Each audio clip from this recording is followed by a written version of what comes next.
All right, welcome back to another episode of 2 Point Sports. You guys know the drill. Make sure to hit like, subscribe, turn on the notification bell. We want to get right into it. The College Football Playoff Committee just announced week two or their second rankings of the season, and they're, if not worse, just as bad as last week. But let's just get into it because Yeah, it's they don't watch college football. I think just more and more you watch this shit, the more it's apparent that they don't really watch college football.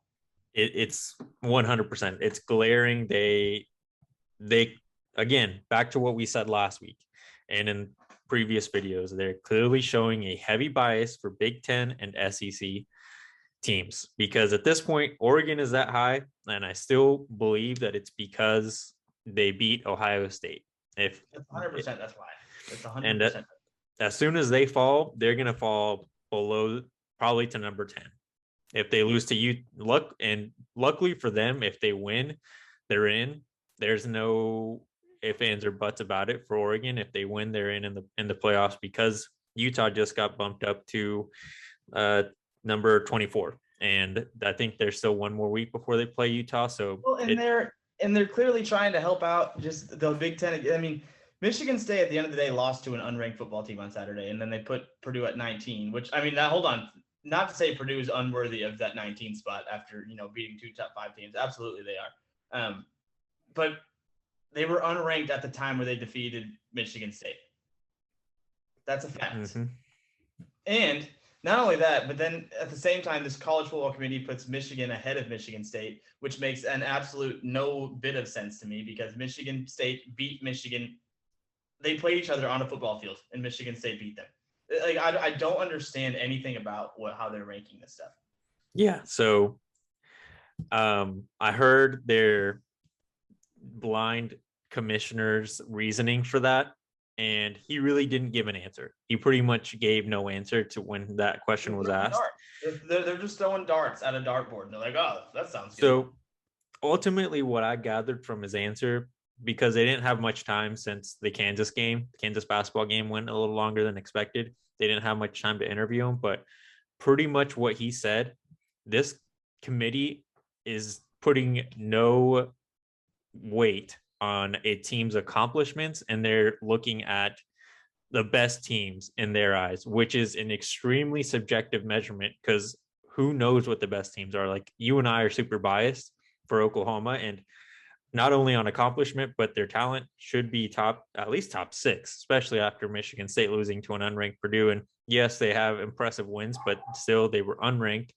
They're right now they're number 19. Oklahoma is still unbeaten. They've played decent teams, not great, but who has Michigan or Michigan State played? And that's impressive other than each other. And Michigan lost. And Michigan lost, yeah. So, like, Michigan State beat Nebraska by 3 in overtime. I mean, yeah, no, there's a bunch of things that like I said earlier, it doesn't make any sense. Positive takeaway. I like to look at the positive sides of everything.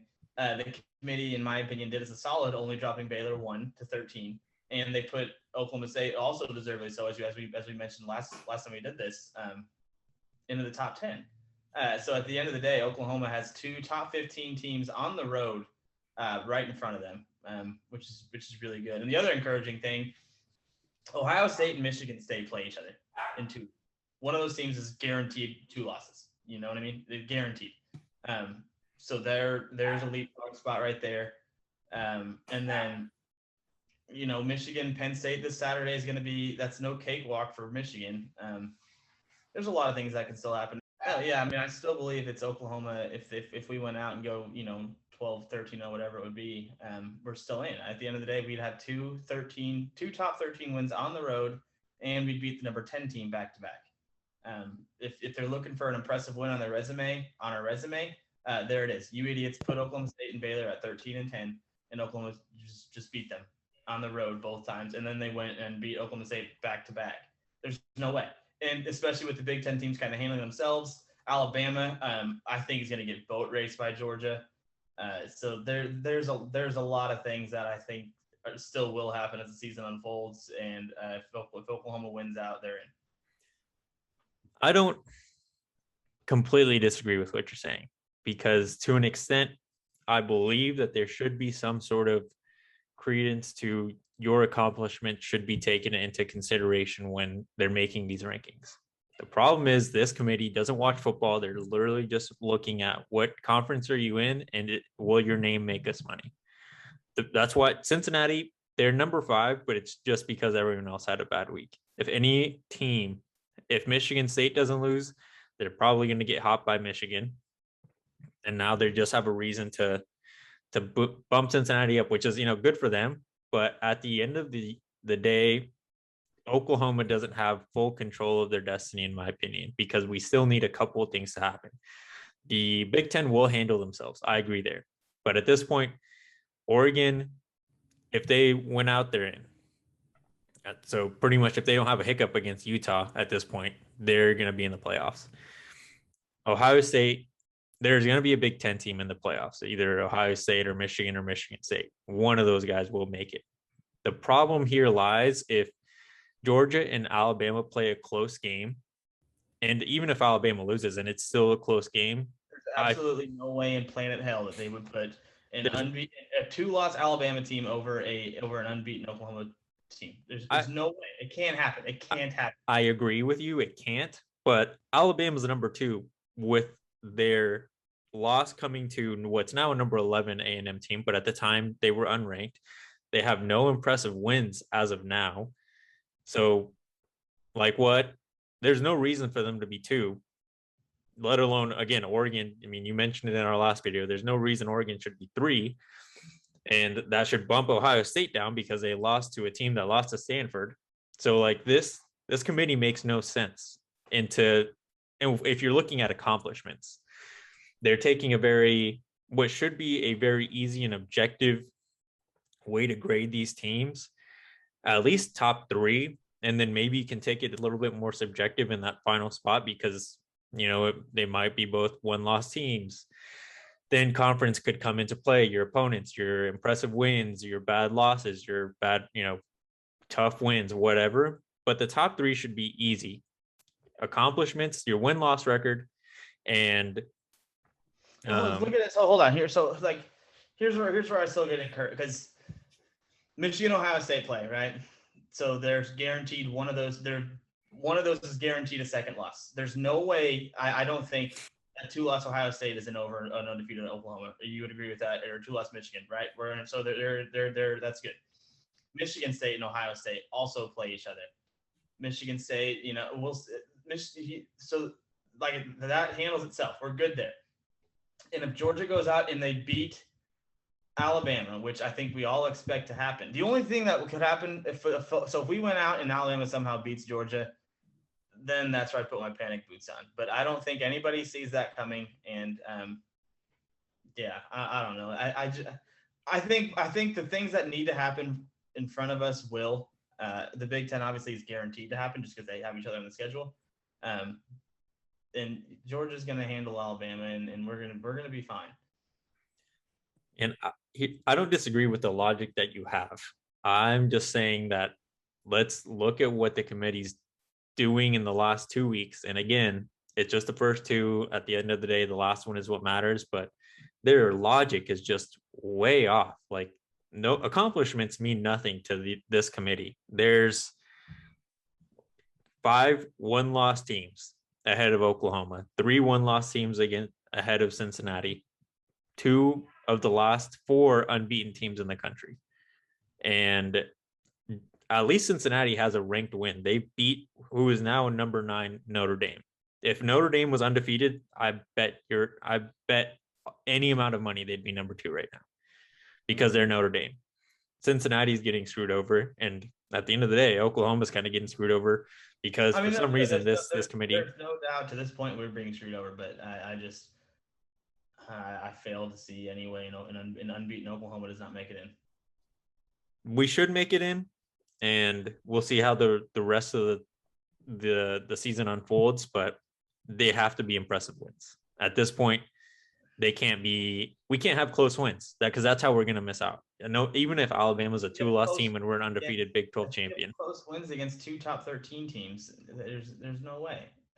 The Alabama argument, I will agree with you, just because I think the committee will suck their wiener so hard. But at the same time, it's first of all, it'd be ridiculous because Alabama not only have they barely beat LSU this weekend, lost to an unranked A&M team, played Florida very close, who just got boat raced by a horrible South Carolina team, and Florida gave Alabama everything they wanted. Yeah, Alabama's resume is not good. It's because they've won in the past. And that's my point exactly. There, at the past year or two of Alabama existing is applying to this year's Alabama team, and that's just not the case. They're talented. Don't get me wrong. They're good. They're just not number 2 good. They're not playoff good as of right now. They haven't shown that, and that loss in the loss column proves that. It's just like Oregon and just like Ohio State. That's what I'm like. Yes, if we win out, logically we should be in. It makes too much sense for Oklahoma not to be in. Just like Cincinnati at this point, if they went out, they should be in. And that's something else I'll touch on here in a second. But there's too many obstacles that this committee's putting in front of both of these teams to put them in. Like we should be in, but if one thing goes wrong and Alabama as it almost wins the SEC championship, or they do win the SEC championship, then we're screwed because they love the Big Ten, and Oregon, they're already in. Like there's no reason for them to remove Oregon at this point, because to them, close wins don't matter for Oregon, but close wins matter for Oklahoma for some reason, and Cincinnati. But so on the topic of Cincinnati, SMU and Houston, neither of them are ranked. Both of them, I believe they're both 1-loss teams right now. But you've got teams like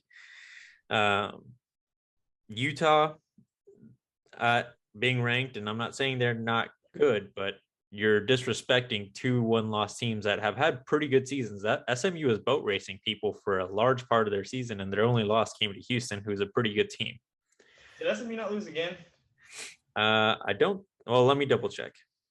I want to say SMU lost again, but I could be wrong too. American. Okay, yeah. So they lost twice. Let me check who the other one was against. They lost this past weekend. Yeah, they played a close one with to Memphis. So they lost to Memphis. So you're right. And all right, so that one, but they should be like narrowly, like they should be almost in the top 25. And they weren't ranked last week, even though their only loss at that point was to Houston. So again, they're making it impossible for Cincinnati to get in the playoffs, even though they should be in the playoffs. If you're putting last year's results and applying them to this year's Alabama, last year Cincinnati almost beat a Georgia team in their bowl game. Like, no, yeah, I mean, I don't know. It's clear they're not watching football. I mean, I agree with, yeah, but at the same time, though, if they're doing their, like you said, they essentially the whatever the chairman, whatever president, whatever the dude is, who said they're not really looking at records or whatever they're picking their best four, whatever. Put Oklahoma and Cincinnati on a neutral playing field and see what happens. If that's what they're doing, and that's no disrespect to Cincinnati, I guess. I mean, they are undefeated, and I totally understand your argument for them.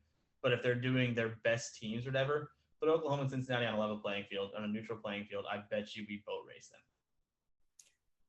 Look, I'm not saying Oklahoma's not going to win, but to say that Cincinnati can't keep up with Power 5 schools is at this point it's dumb. Cincinnati just hung out with all of their. That doesn't matter. Dude, Tulsa is a horrible football team. So then you're giving the committee. You're saying that the committee's right because we barely beat Kansas, who's just as bad, if not worse, than Tulsa. No, Kansas would beat Tulsa. No, they wouldn't. That would be a good game. Kansas lost to or not Kansas. Tulsa lost to an FCS team. Not that Kansas doesn't do that all the time, but Tulsa lost to an UC Davidson or something who has they never win anything. Kansas had a hard fought win against an FCS team this year. South Dakota State is way better than UC Davis. They're still an FCS team. I grew up watching Missouri State football, man. I know all about South Dakota State. They're South Dakota, one of those South Dakota schools. Better than UC Davis. And they beat them. Also lost to UC Davis. I'm not saying that Oklahoma wouldn't beat Cincinnati, but Cincinnati is hanging on against these Power 5 teams. No matter what you think about Notre Dame, they're still a ranked team. That alone should put them in the top 4 because they No, have a good win. I mean, I agree with your, yeah, I mean, yes, but it doesn't make any sense. What they're doing doesn't make sense, but in this instance, later in the season, it's going to benefit Oklahoma because when Oklahoma and Cincinnati both finish undefeated, they're going to say toodle Cincinnati. And it's just the way of the road for Cincinnati. It's how it's going to be because especially if you want to talk about money and revenue and who's going to do more, I promise you Oklahoma fans are going to travel more than Cincinnati fans. I promise you Oklahoma gear is going to sell more than Cincinnati gear. Cincinnati, it's they're just the little guys. It sucks for them, but it is what it is. Yes. And fortunately for us, we're not dire Cincinnati fans. Oklahoma will jump Cincinnati at the end of the year. If it's one of us is going to take the number 4, it's going to be Oklahoma without a doubt. And people are going to say, well, Oklahoma's been there and they always get destroyed in the semifinals. Not always. We should have won against Georgia. Just a bad overtime decisions. Georgia, yeah. And it goes way back to before overtime. Before overtime, there's some bad decisions, but yeah, I agree. That game was a heartbreaker. Against Alabama, we made a little bit of a comeback. Yes, we were getting destroyed in the first quarter, but there was some momentum going on there. If it wasn't such a bad first quarter, would have been a good game. But now we're playing what ifs. But I mean, this Oklahoma team is different. That's a great thing about college football and what this committee isn't applying to their logic. Every season is different. Every year it's a new team. It's not like the NFL where you can say the Tampa Bay Buccaneers returned all 22 starters and they're Super Bowl champions. They're likely to be great again. But in college, every year you've got freshmen, 18, 19-year-olds playing, 20-year-olds playing, first years playing, transfers playing. Like there's so much changing in college football that every year is different. And this committee isn't realizing that. This is not the same Alabama team. Just like this year's Georgia is not the same Georgia team from last year. This year's Georgia team is very good. And even though they haven't played great opponents, they've dominated the people that they've played for the most part. And then, like, I don't know, there's a reason why a lot of fans, not just Oklahoma fans, but a lot of fans should be upset with how this committee is ranking teams, because it's just a matter of money, not a matter of accomplishment. And that, while Oklahoma at the end of the day wins that battle against almost every single school, that isn't really helpful to college football, because I said it in a previous video, a place like Cincinnati has accomplished a lot. I know we keep harping on it, but you're going to ruin these small programs that are trying to build up and hopefully one day move to a Power 5 conference. Luke Fickell has no reason to stay in Cincinnati at this point. Luckily for Cincinnati, I mean, he at the end of the day, he is going to a Power 5 conference if he decides to stay at Cincinnati, which is only going to help them long term. But I mean, I agree. They're hurting these small schools' chances. But yeah, I mean, if this was a Cincinnati podcast, I would be livid right now because I know we'd have no chance. But luckily it's not. Yeah, it just the entire logic is what's pissing me off. It's not the fact because they're not watching college football at the end of the day. They're really not watching college football. It's hard to make sense of it. It really is. But at the end of the day, the good things we have is the Big Ten taking care of itself, and the committee still putting our two opponents that we have in the future into 13 and 10, which is and Iowa State. I don't know how close they are to being a ranked team, but I imagine they're sniffing the sack at 25 at least. It would be nice if they can creep into the top 25. That's a good point. Are they a 3-loss team? Iowa State? Yeah. They lost to Baylor. They lost to. I'm checking right now. Iowa beat the shit out of them. Yeah, so they are a 3-loss team. They lost to Baylor. They lost to West Virginia. And that Iowa. West Virginia loss is really killing them right now. But I mean, then they have it. I don't know. But they beat Oklahoma State, even though it was a close game. They won. They beat Oklahoma State, who's number 10. So I mean, if some things, it was just, I don't care if they're ranked number 25, but if somehow they can crack into that 25 by the time you play them, that's 3 straight ranked wins, and then they can shove that argument up there. You know what? When it comes down to that. But at the end of the day, I'm still like I'm not even just being a biased OU fan, which obviously I am a little bit. But if we take care of business, there's no doubt in my mind we're a playoff team. Like not There's a a little shadow doubt of in my mind. There's no, a little not, bit of doubt in not, my not a mind. shadow of any doubt. I wish I had your optimism, but there's a little bit of doubt just because they're gonna put Alabama in worst case scenario. Yes. If pretty much the only game that matters, well, They obviously, will not put a 2-loss Alabama in yes, over. they will. Oh my, no, they will not. That Watch, can't. bud. Oh, that literally, if that happens, I will fly to Phoenix, and I don't know. You name it, I'll do it. That won't happen. It's possible, and not only that, the worst case scenario is really outside of obviously as Oklahoma fans, if we winning is the most important at this point. But outside of the Big 12 championship game and winning that, the other big game for Oklahoma isn't even in the Big 12. It's the SEC championship. If Alabama somehow pulls it off and wins and beats Georgia, we might as well just go ahead and settle for a different New Year's Six Bowl because we're going to be number 5 or 6.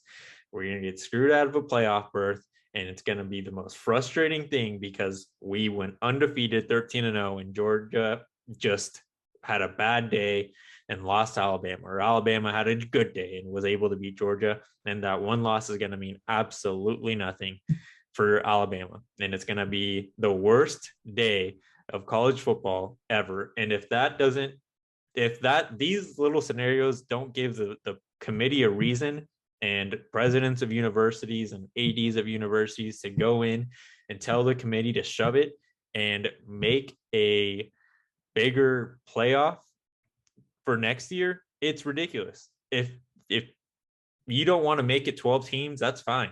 At least expand it to like 6 or 8. If you want to give teams bye weeks, that's fine. Like, let's expand this playoff because you are being way too subjective. Yes, it's 4 spots, and I get it. At some point, for the number 4 spot, it should be a little subjective. You should see good wins, bad losses, tough wins, whatever. But winning conference, if you can't be the best team in your conference, then you shouldn't be given the benefit of the doubt, like in Alabama. Like win your conference, and then you can be put in that conversation for a playoff berth. I'm not disagreeing with you, but I'm taking away the goods of this, and that's if Oklahoma wins, we're in. The committee did us a little bit of a help tonight, keeping Baylor at 13. I expect them to drop to a little high teens. So it was very nice to see them keep them at 13. It's almost like they did that to help us. I had a feeling that was beneficial to us. Oklahoma State at 10 helps us a lot. Big 10 taking care of itself. Alabama's going to get boat raced by Georgia. I hope you are right. But at the end of the day, the rankings are the rankings. We can't do anything but bitch about them. So as frustrating as they are, it is what it is at this point. But if you guys made it this far into the video, you're awesome. I know this was pretty much just the very optimist guy over there in Brandon talking about how Oklahoma has a clear road to the playoffs. You and me being more pessimistic because there are some roadblocks in my view, but hopefully Brandon is correct and not me this time. I am correct. If anybody's I am. All right, well, I am right. Throw it down in the comments. Everybody tell the host how stupid he is in the comments. All right, well, just put your comment. Who won? Yeah, I mean, it's astonishing how bad these people are at doing their jobs. But I mean, whatever. I'll deal with it. I'll get over it maybe in like a couple days once I hear everyone else's opinions. But yeah, leave a comment. Brandon's internet is lagging out. Can't do much about that. That's the perks of being an internet show, I guess. But leave a like, comment, turn on the notification bell. Let us know what you thought about these horrid playoff rankings again. And let host know how wrong he is in the comments. I'm still waiting for those comments, guys.